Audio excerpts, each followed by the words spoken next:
Adobo pusit nga pala guys, paborito kong ulam. Kaya pag ganito ang ulam, talagang taob naman ang kadero. So ngayon, simulan na natin ang magluto. Samahan niyo ako guys, para kahit paano makapag-share ako ng ideas sa inyo.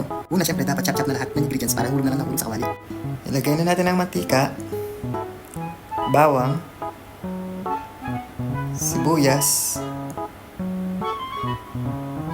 kamatis, at timekos-mekos na yan guys. Isunod na natin ang paborito kong pusit.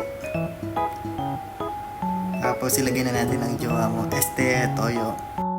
Lagyan na natin ng suka. Lagyan ng tubig. At takpan natin 5 minutes. Maglagay na tayo ng pampalasa, green onions, chili powder,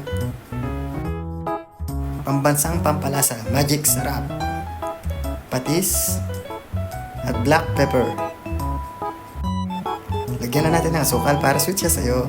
Ito na guys, ready na ang hapunan. Salamat nga pala sa iyong panonood. Pa-like and follow na din kung nagustuhan mo ang ating video guys.